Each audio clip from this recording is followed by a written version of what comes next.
Halo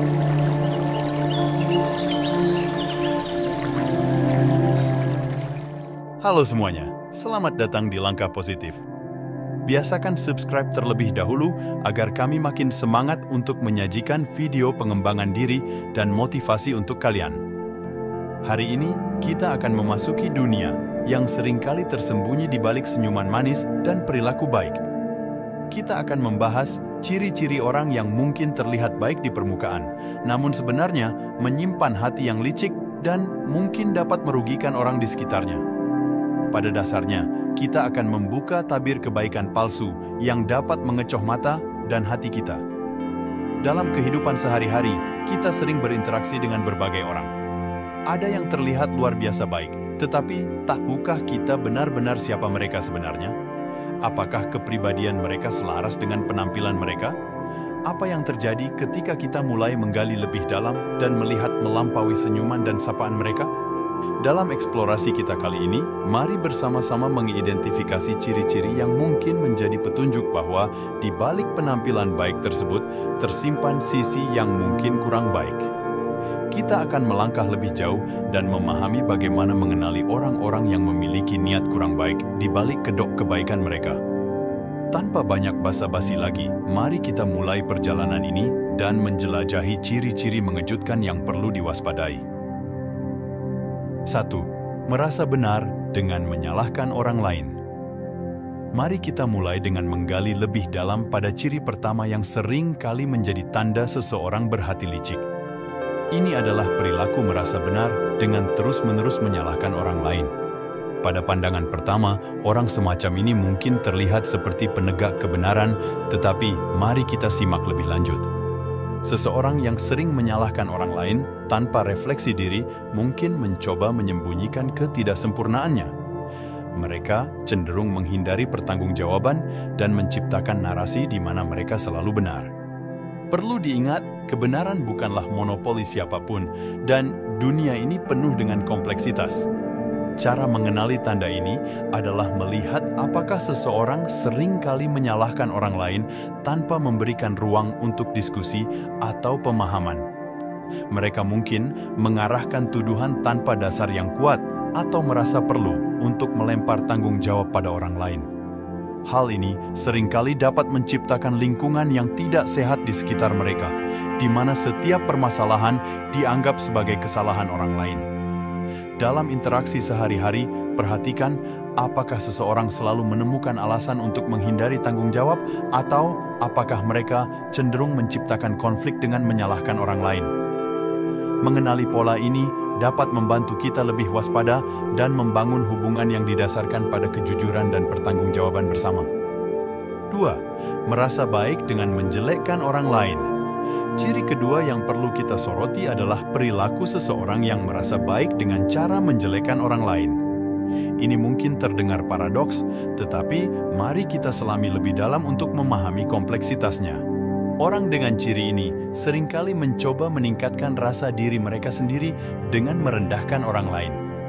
Mereka mungkin memiliki kebutuhan untuk menonjolkan kelebihan diri mereka dengan cara menekankan kekurangan atau kesalahan orang lain.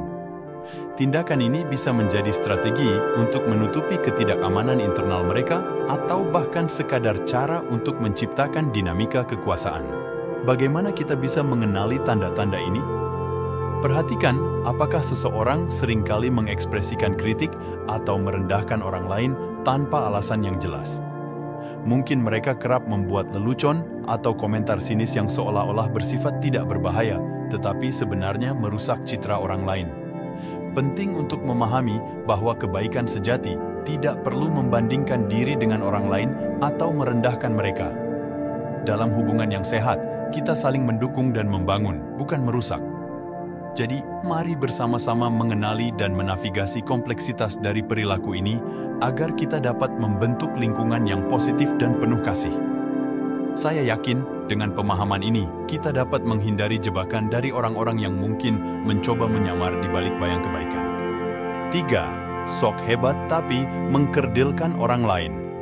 Ciri yang ketiga ini membawa kita ke dunia paradoks, yaitu ketika seseorang terlihat sangat hebat di permukaan, namun mereka secara diam-diam menciptakan dinamika yang merendahkan orang lain. Mari kita telusuri lebih dalam mengenai perilaku ini yang sering disebut sebagai sok hebat tapi mengkerdilkan orang lain. Orang dengan ciri ini sering menonjolkan pencapaian dan keberhasilan mereka, namun di balik prestasi tersebut, mereka mungkin melakukan upaya untuk merendahkan orang lain. Ini dapat terjadi dalam berbagai bentuk, mulai dari meremehkan kontribusi orang lain hingga menciptakan situasi di mana keberhasilan orang lain dianggap remeh. Cara mengenali tanda ini adalah dengan memperhatikan apakah seseorang seringkali membanggakan diri mereka sendiri, terutama jika itu dilakukan dengan cara yang merendahkan orang lain. Mereka mungkin terobsesi dengan citra yang tampak hebat di mata orang lain, namun sebenarnya mereka memainkan permainan manipulatif yang dapat menghancurkan kepercayaan diri orang di sekitar mereka. Penting untuk menyadari bahwa kehebatan sejati dapat bersinar tanpa merendahkan orang lain. Dalam hubungan yang sehat, kita saling menghargai dan memberdayakan satu sama lain. Jadi, mari bersama-sama memahami kompleksitas dari perilaku ini agar kita dapat membentuk lingkungan di mana semua orang merasa dihargai dan diakui atas kontribusi mereka. Saya yakin, dengan pemahaman ini, kita dapat menghindari jebakan dari orang-orang yang mungkin mencoba menunjukkan kehebatan mereka dengan cara yang merugikan. 4. Sukses dengan menjatuhkan karier orang lain. Mari kita beralih ke ciri yang keempat, yang melibatkan seseorang yang mencapai kesuksesan dengan cara menjatuhkan karier orang lain. Ini adalah pola perilaku yang merugikan, di mana seseorang mungkin mencapai tujuannya dengan mengorbankan karier dan reputasi orang lain.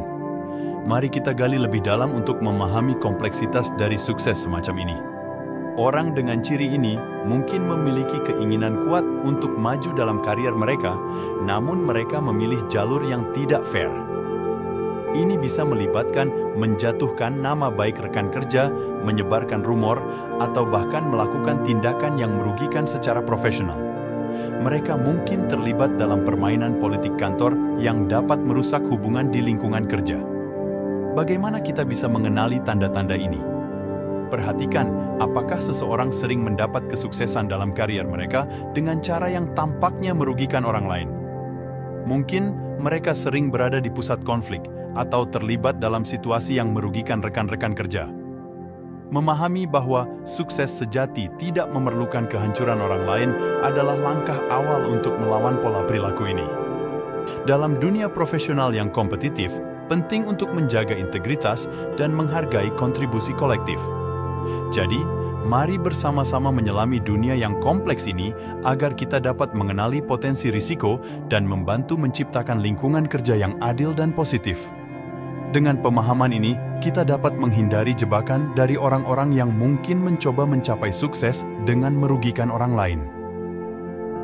5. Sok menasihati tapi diam-diam menjerumuskan.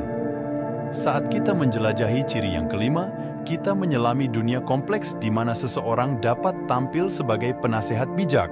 Namun, di balik kata-katanya yang disampaikan dengan penuh kesan, tersembunyi potensi untuk menjatuhkan dan menjerumuskan. Mari kita mendalami lebih jauh mengenai sok menasihati tapi diam-diam menjerumuskan ke dalam kegagalan. Orang dengan ciri ini seringkali memiliki kemampuan luar biasa dalam memberikan nasihat yang terdengar bijak dan mendukung. Mereka mungkin tampak sebagai sumber inspirasi dan kebijaksanaan, tetapi kita perlu mempertanyakan apakah nasihat tersebut memiliki tujuan yang tulus. Kadang-kadang, kata-kata mereka yang terlihat bijak dapat menjadi jebakan yang mengarahkan kita ke dalam kejatuhan. Bagaimana kita bisa mengenali tanda ini? Perhatikan apakah nasihat yang mereka berikan sesuai dengan kepentingan bersama ataukah mereka memberikan petunjuk yang lebih mengarah pada keuntungan diri sendiri. Tanda ini seringkali muncul ketika nasihat yang seharusnya memandu kita menuju kesuksesan sebenarnya mengarahkan kita ke dalam jurang kegagalan. Mengapa ini perlu dicermati? Karena nasihat yang seharusnya memberikan arahan positif dapat merugikan jika disampaikan dengan tujuan terselubung. Jika kita tidak waspada, kita bisa terjebak dalam permainan kata-kata yang merugikan dan kebijaksanaan yang seharusnya membimbing kita menuju kesuksesan justru dapat menjadi penyebab kegagalan.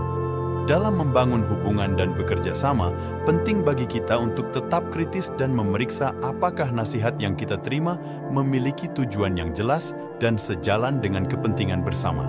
Dengan memahami ciri ini, kita dapat melangkah maju dengan kebijaksanaan dan terhindar dari jebakan yang mungkin tersembunyi di balik kata-kata bijak. Teruslah berjalan dengan hati terbuka, namun tetap penuh kewaspadaan. Semoga kita dapat membentuk dunia di mana setiap nasihat dibangun atas dasar integritas dan kejujuran. Terima kasih telah menyertai perjalanan kita hari ini. Kita telah menjelajahi dan menggali lebih dalam tentang ciri-ciri orang yang terlihat baik, tetapi menyimpan hati yang licik. Sebuah perjalanan yang membuka mata dan menyelusuri kejeniusan manusia yang terkadang dapat meresahkan. Kita telah menyentuh dunia kompleksitas perilaku manusia, memahami bagaimana seseorang dapat menampilkan citra baik di permukaan, namun sebenarnya menjalani permainan yang kurang jujur di balik layar. Dari merasa benar dengan menyalahkan, merasa baik dengan merendahkan orang lain, mencapai kesuksesan dengan merugikan karier rekan-rekan kita, hingga memberikan nasihat diam-diam menjerumuskan. Kita telah mengurai tanda-tanda yang perlu diwaspadai. Namun, perjalanan ini bukan untuk menimbulkan ketakutan atau ketidakpercayaan terhadap orang di sekitar kita. Sebaliknya, ini adalah undangan untuk lebih bijaksana dalam memahami dinamika manusia. Kita dapat merajut hubungan yang kuat dan saling mendukung ketika kita mampu mengenali tanda-tanda bahaya dan melangkah dengan kebijaksanaan. Dengan memahami ciri-ciri ini, kita mempersiapkan diri untuk menghadapi dunia dengan mata yang terbuka dan hati yang penuh keberanian. Kita tidak hanya mengenali risiko, tetapi juga memahami pentingnya membangun lingkungan yang positif di sekitar kita. Ingatlah, kebaikan sejati adalah yang membangun, bukan yang merusak. Mari terus menciptakan dunia di mana kejujuran dan empati menjadi fondasi utama. Terima kasih atas perhatian dan partisipasinya dalam perjalanan ini. Sampai jumpa di episode berikutnya.